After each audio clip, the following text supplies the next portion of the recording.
Hello friends, welcome है आपका एक नई वीडियो में। मैं पॉलिटी आपको पढ़ा रहा हूँ। पॉलिटी का ये थर्ड लेक्चर है। मैं बात करूँगा 1781 का संशोधन अधिनियम अमेंडिंग एक्ट। रेगुलेटिंग एक्ट 1773 की खामियां जब हो गई थी, उसमें 1773 के रेगुलेटिंग एक्ट में कुछ खामियां हो गई थी। उसके बाद 1781 का एक्ट आया, उसको सही करने के लिए उसमें कुछ कमियां रह गई थी। तो इसी के बारे में मैं बात करूँगा। ऐसे अनेक वीडियो, ऐसे बहुत से तथ्य फैक्ट और जानने के लिए मेरे चैनल को सब्सक्राइब कर लें, जिससे आने वाली सबसे पहले वीडियो आपको मिल जाए। ठीक है, आप कमेंट करके बताएं कि इसमें ये और होना चाहिए टॉपिक, ये पढ़ाना चाहिए, तो मैं उसको भी बताऊंगा। ठीक है, लाइक करें। लाइक करने की कोई परेशानी नहीं होती, और चैनल को सब्सक्राइब कर लें। सब्सक्राइब करने का भी कोई चार्ज नहीं होता। फ्री वीडियो है, ये फ्री लेक्चर्स है, कोई पेड लेक्चर्स नहीं है। ठीक है, तो शुरू करते हैं। रेगुलेटिंग एक्ट 1773 की खामियों को ठीक करने के लिए ब्रिटिश संसद ने अमेंडिंग एक्ट ऑफ 1781 पारित किया, तो जिसे बंदोबस्त कानून से एक्ट ऑफ सेटलमेंट के नाम से भी जाना गया। तो एक रेगुलेटिंग एक्ट आया 1773 के बाद, जिसे एक्ट ऑफ सेटलमेंट बोला गया। उसमें क्या क्या प्रावधान थे उसकी बात कर रहे हैं। तो इस कानून ने गवर्नर जनरल तथा काउंसिल को सर्वोच्च न्यायालय के क्षेत्राधिकार से वरी तथा मुक्त कर दिया। इस गवर इस कानून ने गवर्नर जनरल तथा काउंसिल को सर्वोच्च न्यायालय के क्षेत्राधिकार से वरी अथवा मुक्त कर दिया उनके ऐसे कृत्यों के लिए जो उन्होंने माफ उनके ऐसे कृत्यों के लिए जो उन्होंने पद धारण के अधिकार से किए थे। उसी प्रकार कंपनी के सेवकों को भी उनकी कार्य करने के दौरान की गई कार्यवाहियों के लिए सर्वोच्च न्यायालय के क्षेत्राधिकार से मुक्त कर दिया। इस कानून में राजस्व संबंधी मामलों तथा राजस्व वसूली से जुड़े मामलों को भी सर्वोच्च न्यायालय के क्षेत्राधिकार से बाहर कर दिया। इस कानून द्वारा कलकत्ता के सभी निवासियों को, अब ये कानून आया तो इसमें कलकत्ता शहर के जितने भी निवासी थे उसको सर्वोच्च न्यायालय के अंतर्गत रखा गया और माना गया कि वो अब कलकत्ता उच्च न्यायालय में जो बना हुआ उच्च न्यायालय है, सर्वोच्च न्यायालय, उसके अंतर्गत वो सभी आएंगे और वहाँ पे उनके कानूनी अधिकारों की बात की जाएगी, उनके केसों का निस्तारण किया जाएगा। इसमें यह भी व्यवस्था बनाई गई कि न्यायालय हिंदुओं के निजी कानूनों के हिसाब से तथा हिंदुओं तथा मुसलमानों के निजी कानूनों के हिसाब से मुसलमानों को के वाद या मामले तय करेगा। ये बात ये रखी गई थी 1781 के एक्ट में। पहली बात तो ये थी कि 1781 में सारे कलकत्ता के निवासियों को इस सर्वोच्च न्यायालय के अंतर्गत किया गया, और ये बात रखी गई कि अब जो कानून बनेगा हिंदुओं और मुसलमानों का, वो हिंदुओं के कानून के हिसाब से, मुसलमानों के वादों के हिसाब से निस्तारण किया जाएगा। इस कानून द्वारा व्यवस्था की गई प्रांतीय न्यायालयों की अपील गवर्नर जनरल काउंसिल के दायर हो, ना कि सर्वोच्च न्यायालय में। और ये बात की गई कि इनकी जो अपील हो वो सर्वोच्च न्यायालय के यहाँ दायर नहीं होगी, और वो प्रांतीय न्यायालयों के यहाँ प्रांतीय न्यायालयों की appeal governor general in council के यहाँ दायर होगी। इस कानून द्वारा यह व्यवस्था की गई, जो स्टेट के जो कानून थे, स्टेट के जो न्यायालय थे, उनमें ये नई अपील होगी, और अपील होगी तो सुप्रीम कोर्ट में भी नहीं होगी, और जो अपील होगी वो होगी गवर्नर जनरल इन काउंसिल में होगी। इस कानून में गवर्नर जनरल इन काउंसिल को प्रांतीय न्यायालयों काउंसिलों इस कानून में गवर्नर जनरल इन काउंसिल को प्रांतीय न्यायालयों काउंसिलों प्रोविंशियल कोर्ट्स ऑफ काउंसिल के लिए विनियम बनाने के लिए अधिकृत किया गया। तो ये सारी बातें 1781 के अमेंडिंग एक्ट में रखी गई थी। उसके बाद एक एक्ट आया 1786 का एक्ट। 1786 का जो एक्ट आया था, 1786 में लॉर्ड कॉर्नवालिस को बंगाल का गवर्नर जनरल नियुक्त किया गया। लॉर्ड कॉर्नवालिस को बंगाल का गवर्नर जनरल नियुक्त किया गया। ठीक है, और उसको नियुक्त करने के बाद ये बात बोली गई, और उसने ये पद स्वीकार करने के लिए कुछ शर्तें रखी। लॉर्ड कॉर्नवालिस 1786 में जब आया तो उसने ये पद को स्वीकार करने के लिए कुछ बात रखी। जैसे उसने बोला कि उसे विशेष मामलों में अपने काउंसिल के निर्णयों को अधिभावी करने अथवा ना मानने का अधिकार हो। जब विशेष मामले आ जाएं, कुछ स्पेशल मैटर हों, तो वहाँ उसको गवर्नर जनरल की जो काउंसिल हो उसको मानने के लिए वो बाध्य ना हो, और ना ही कोई निर्णय माने, ना ही उनके कोई निर्णय को, कोई एक्ट को उस पर जो कंट्रोल करे। उसने ये बात रखी। और एक और बात उसने रखी कि मुझे सेनापति बनाया जाए और कमांडर चीफ का भी पद मुझे दे दिया जाए, तब मैं गवर्नर जनरल बनना स्वीकार करूंगा। 1786 के एक्ट में ये बात रखी को लॉर्ड कॉर्नवालिस ने, और उसकी ये बात मान ली गई, और उसको उपरोक्त शर्तों को 1786 के प्रावधान में जोड़ दिया गया। फिर उसके बाद 1797 का एक चार्टर एक्ट आया, चार्टर एक्ट 1793। इस कानून में क्या बात थी देखते हैं। इसने लॉर्ड कॉर्नवालिस को दी गई काउंसिल के निर्णय के ऊपर अधिभावी शक्ति को भविष्य के सभी गवर्नर जनरल और प्रेसिडेंसियों के गवर्नर तक विस्तारित कर दिया। और 1786 के बाद 1793 में एक चार्टर एक्ट आया, उसने कॉर्नवालिस को जो पावर्स दी थी कि सेनापति होगा, और वो आगे भी ये बात सारे प्रांतीय न्यायालयों के लिए भी, प्रांतीय उसके प्रशासन के लिए भी, सभी प्रांतों के लिए भी लागू कर दी गई कि ये बात सारे प्रांतों पर भी लागू होगी। इसे गवर्नर जनरल को अधीनस्थ बॉम्बे और मद्रास प्रेसिडेंसी की सरकारों के ऊपर अधिक नियंत्रण शक्ति प्रदान की, और बॉम्बे और मद्रास प्रेसिडेंसी की जो सरकारें थी उसके ऊपर ज़्यादा शक्ति उसने उसको दे दी कि भाई अब तुम ज़्यादा पावरफुल हो जाओगे, मद्रास और बॉम्बे की प्रेसिडेंसियों को अपने ऊपर, प्रेसिडेंसियों पर अपनी ताकत को बनाए रखोगे और उन पर रूल लागू करोगे। वो तुम जो चाहो उस पर कर सकते हो, अपने नियम विनियम बना सकते हो, उनको प्रशासित कर सकते हो जैसे करना चाहो वैसे।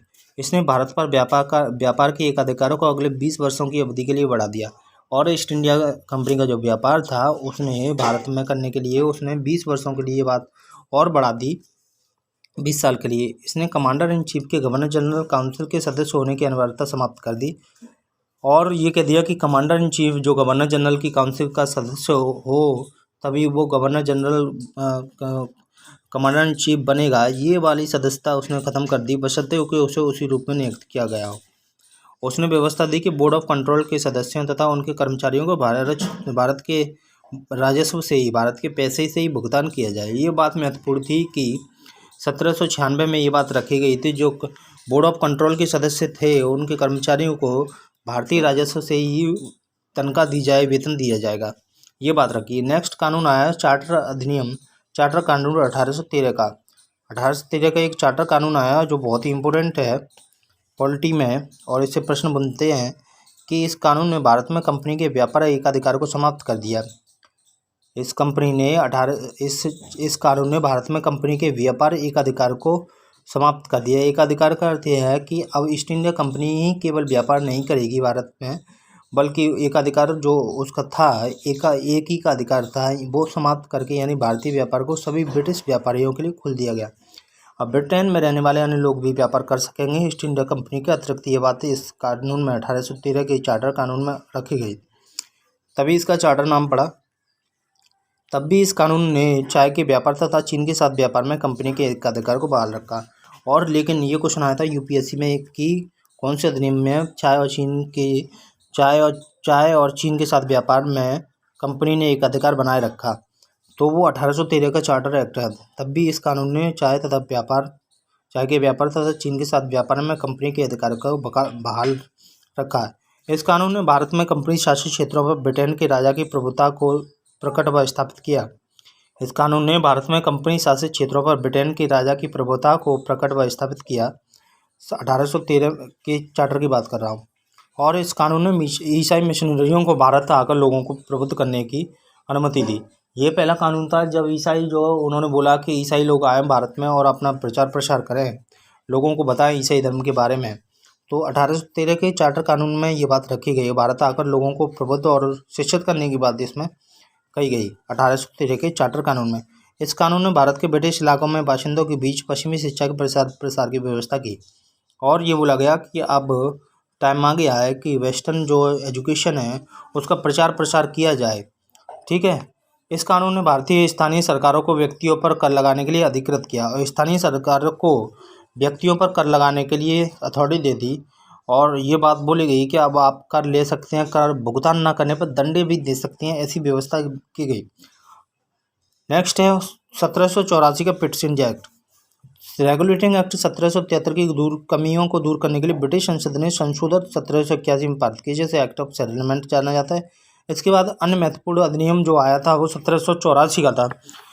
ये 1793 1813 आगे थे, लेकिन एक एक्ट और रह जाता है 1784 का पिट्स-इंडिया एक्ट।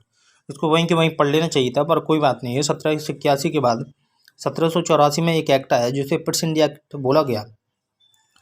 इस अधिनियम की पिट्स-इंडिया एक्ट इसलिए हुआ कि जो इसके अध्यक्ष थे वो पिट्स थे। ठीक है, तो पिट थे, तो इसने कंपनी के राजनीतिक वाणिज्यिक कार्यों को पृथक कर दिया। इस कंपनी के राजनीतिक और वाणिज्यिक कार्यों को पृथक कर दिया। इसने निदेशक मंडल को कंपनी के व्यापारिक मामलों, पहली बात तो ये थी कि राजनीतिक वाणिज्यिक कार्य को अलग अलग कर दिया 1784 के पिट्स-इंडिया एक्ट में। इसने निदेशक मंडल को कंपनी के व्यापारिक मामलों की अधीक्षण की अनुमति दे दी, लेकिन राजनीतिक मामलों के लिए प्रबंधन के लिए नियंत्रण बोर्ड के नाम से एक बोर्ड ऑफ कंट्रोल बनाया। तो अब राजनीतिक मामलों के लिए बोर्ड ऑफ कंट्रोल एक नाम से एक संस्था बना दी इन्होंने। एक कह दिया कि अब व्यापारिक मामलों की अधीक्षण की निदेशक मंडल करेंगे, निदेशक जो डायरेक्टर्स थे वो उसके जो कंपनी को बनाए थे वो काम करेंगे, लेकिन राजनीतिक मामले चाहे राज्य जीत रहे हैं, कोई राज्य जीत रहे हैं, कोई राज्य मिला रहे हैं, उस पर शासन कर रहे हैं, तो उसके लिए बोर्ड ऑफ कंट्रोल नाम से इन्होंने एक वो बना दिया, संस्था बना दी। और वो अब ये देखेगी एक नए निकाय का गठन कर दिया है, एक नए निकाय का कॉरपोरेशन का गठन कर दिया। इस प्रकार द्वैध शासन की व्यवस्था का आरंभ हो गया और इस तरह भारत में द्वैध शासन की व्यवस्था कंपनी के द्वारा प्रारंभ हो गई, ये ऐसा मानते हैं। नियंत्रण बोर्ड को यह शक्ति थी कि वह ब्रिटिश नियंत्रित भारत में सभी नागरिक, सैन्य, सरकार व राजस्व गतिविधियों का अधीक्षण करे। और नियंत्रण बोर्ड को यह शक्ति थी कि वह ब्रिटिश नियंत्रित भारत में सभी नागरिक, सैन्य, सरकार व राजस्व गतिविधियों का अधीक्षण व नियंत्रण करे। ये बात उसमें रखी गई। इस प्रकार यह अधिनियम दो कारणों से महत्वपूर्ण था। पहला, भारत में कंपनी के अधीन क्षेत्र को पहली बार ब्रिटिश आधिपत्य क्षेत्र कहा गया। दूसरा, ब्रिटिश सरकार को भारत में कंपनी के कार्यों प्रशासन पर पूर्ण नियंत्रण हो गया। तो नियंत्रण बोर्ड को यह शक्ति थी कि ब्रिटिश नियंत्रित भारत में सभी नागरिक, सैन्य, सरकार और राजस्व गतिविधियों का अधीक्षण और नियंत्रण करे, वो कंट्रोल करे, ये ऐसी बात थी कंट्रोल बोर्ड को। इस प्रकार यह अधिनियम दो कारणों से महत्वपूर्ण था। पहला, भारत में कंपनी के अधीन क्षेत्रों को पहली बार ब्रिटिश आधिपत्य क्षेत्र कहा गया। तो ब्रिटिश पहली बार इसमें ये बात बोली गई कि ब्रिटिश आधिपत्य क्षेत्र बोला गया उन क्षेत्रों को, भारतीय क्षेत्रों को ब्रिटिश आधिपत्य क्षेत्र बोला गया पहली बार 1784 के ब्रिटिश इंडिया एक्ट में। और एक निकाय बना दिया गया board of control. Board of control का काम था, क्या काम था बोर्ड ऑफ कंट्रोल का? तो बोर्ड ऑफ कंट्रोल अब ये करेगा कि जितने भी राजनीतिक क्षेत्र थे, राजनीतिक काम थे, वो बोर्ड ऑफ कंट्रोल देखेगा, बोर्ड ऑफ कंट्रोल। और जितने भी राजस्व और कह सकते हैं कि व्यापार संबंधी कार्य थे, बोर्ड ऑफ डायरेक्टर के लिए छोड़ दिए गए। दूसरा, ब्रिटिश सरकार को भारत में कंपनी के कार्य उसके प्रशासन पर पूर्ण नियंत्रण कंट्रोल दे दिया गया। नेक्स्ट है 1813 का चार्टर अधिनियम। ब्रिटिश भारत के केंद्रीकरण की दिशा में अधिनियम निर्णायक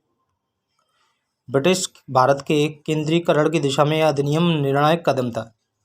ब्रिटिश जो भारत के केंद्रीकरण की दिशा में अधिनियम निर्णायक कदम था। 1833 के चार्टर की बात कर रहा हूँ। नेक्स्ट ब्रिटिश इंडिया के बाद कैसे अधिनियम ज़्यादा महत्वपूर्ण था? ब्रिटिश भारत के केंद्रीकरण की दिशा में अधिनियम निर्णायक कदम था। इस अधिनियम की विशेषताएं इस प्रकार थी। इसने बंगाल के गवर्नर जनरल को भारत का गवर्नर जनरल बना दिया। 1833 की बात कर रहा हूँ। 1833 में ये बात बोली गई, इसने बंगाल के गवर्नर जनरल को भारत का गवर्नर जनरल बना दिया, जिसमें सभी नागरिक और सैन्य शक्तियाँ निहित थी। अब भाई साहब ये बात जब चली कि भारत का जो बंगाल का गवर्नर जनरल है, अब वो भारत का गवर्नर जनरल बनेगा, तो ये जो बात चल रही है वो चल रही है 1833 के गवर्नर चार्टर अधिनियम में, जिसमें नागरिक और सैन्य शक्तियाँ आ गई हैं। इस प्रकार इस अधिनियम ने पहली बार एक ऐसी सरकार का निर्माण किया जिसका ब्रिटिश कब्जे वाले संपूर्ण भारतीय क्षेत्र पर पूर्ण नियंत्रण था। और अब ये बात हो रही थी कि अब जो भारत में जो शासन चल रहा है वो उसका पूर्ण नियंत्रण जो आ गया है अंग्रेजों के ईस्ट इंडिया कंपनी ब्रिटिश कब्जे वाले क्षेत्र पर। और लॉर्ड विलियम बेंटिंग भारत के प्रथम गवर्नर जनरल थे। भारत की बात नहीं हो रही थी, पहले तो प्रांतों की बात हो रही थी, फिर उन्होंने मिला के एक चार्टर अधिनियम आया 1833 का। अब ये कह दिया कि जो बंगाल का आदमी था, बंगाल का गवर्नर जनरल था, अब वो पूरे भारत का गवर्नर जनरल होगा जहाँ जहाँ ब्रिटिश आधिपत्य है।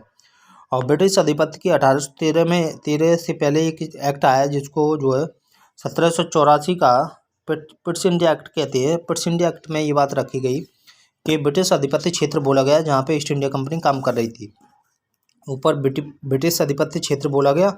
और उसके बाद 1833 में जब बोल दिया गया तो उसके लिए शासन करने के लिए कोई चाहिए, तो उन्होंने एक एक्ट बनाया 1833 का, और उसमें जो है बंगाल के गवर्नर जनरल को ये बोल दिया कि अब वो पूरे भारत का गवर्नर जनरल होगा। तो इसमें ये बात पहली रखी गई। नेक्स्ट, उसने मद्रास और बम्बई के गवर्नरों की विधायिका संबंधी शक्ति से वंचित कर दिया। भारत के गवर्नर जनरल को पूरे ब्रिटिश भारत में विधायिका के असीमित अधिकार प्रदान कर दिए गए। इसके अंतर्गत पहले बनाए गए कानूनों को नियामक कानून कहा गया और नए कानूनों के तहत बने कानूनों को एक्ट या अधिनियम बोला गया। ठीक है, तो इसके अंतर्गत पहले बनाए गए कानूनों को नियामक कानून बोला गया और नए कानूनों के तहत बने कानूनों को एक्ट बोला गया। अब एक्ट बोला जाएगा।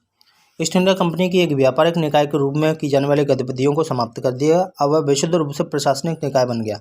अब ईस्ट इंडिया कंपनी पूरी तरह से प्रशासन कर रहा है भारत में। अब जो निकाय वो जो राजस्व वसूल रहा था, जो व्यापार कर रहा था, वो उसको गतिविधियों को पूरी तरह समाप्त कर दिया। इसके तहत कंपनी के अधिकार वाले क्षेत्र ब्रिटिश राजशाही और उसके उत्तराधिकारियों के विश्वास के तहत की ही कब्जे में रह गए। और इस तरह इसके तहत कंपनी के अधिकार वाले क्षेत्र ब्रिटिश राजशाही और उसके उत्तराधिकार के विश्वास के तहत ही कब्जे में रह गए। चार्टर एक्ट 1833 में सिविल सेवकों के चयन के लिए खुली प्रतियोगिता का आयोजन किया। पहली बार सिविल सेवा यूपीएससी की जो है सिविल सेवकों के चयन के लिए खुली प्रतियोगिता का अधिकारी चाहिए उसको शासन प्रशासन करने के लिए। भारत में वो कम ही विश्वास कर रहे हैं इस चीज़ के लिए। तो खुली प्रतियोगिता होगी, कोई भी आ जाएगा। बहुत विरोध हो रहा था कि कंपनी में भारतीयों को किसी पद कार्यकाल और रोजगार के हासिल करने से वंचित नहीं किया जाएगा, ये बात बोली गई थी। विरोध उठ रहे थे कि ये लोग अपने ही से सारी चीज़ें कर रहे हैं, कोई शासन में भारतीयों की भागीदारी नहीं हो रही। तो इन्होंने कहा कि एक खुली प्रतियोगिता रखेंगे जिसको 1833 के सिविल सेवकों के चयन के लिए खोला गया। लेकिन फिर इसका विरोध हुआ और बोर्ड ऑफ डायरेक्टर्स ने इसका विरोध किया। इसलिए इसको समाप्त कर दिया। कंपनी में भारतीयों को किसी पद कार्यालय और रोजगार को हासिल करने से वंचित नहीं किया जाएगा। हालांकि बोर्ड ऑफ डायरेक्टर के विरोध के कारण इसका प्रावधान खत्म कर दिया गया। ये बात हो रही थी उसकी। तो मैंने ये आपको 3-4 एक्ट बताए हैं। 1833 का चार्टर 1833 का हो गया, 1784 का पिट्स इंडिया एक्ट हो गया, 1786 का अधिनियम हो गया। सारी चीज़ें चार्टर एक्ट 1833 भी मैंने बताया कि कब चीन और चाय का व्यापार जो है राहबा की व्यापार छीन लिया गया ईस्ट इंडिया कंपनी से और एक अधिकार खत्म कर दिया गया। और पिट्स इंडिया एक्ट में क्या आया था, कब भारत का गवर्नर जनरल कौन बना पहली बार, ये सारी मैंने बातें की हैं। तो नेक्स्ट वीडियो में मैं नेक्स्ट जो अधिनियम बताऊँगा वो मैं आपको बताऊँगा 1853 का चार्टर अधिनियम। और ये पहले ही उसको जो है ख़त्म हो जाएगा पहला भाग। तो उसके बाद दूसरे भाग पे आएंगे कि 1858 के बाद 1947 तक कौन कौन से अधिनियम बने, इसके बारे में बात करेंगे संवैधानिक। फिर आगे चलेंगे, फिर संवैधानिक सभा के लिए बात करेंगे। संवैधानिक सभा का गठन कैसे हुआ, संवैधानिक सभा में कितने सदस्य थे, सारी चीज़ों की व्याख्या करेंगे। अगर चैनल को आपने अभी तक सब्सक्राइब नहीं किया, चैनल को सब्सक्राइब कर लो, वीडियो को लाइक करो, शेयर करो खूब दबा के। धन्यवाद, नमस्कार।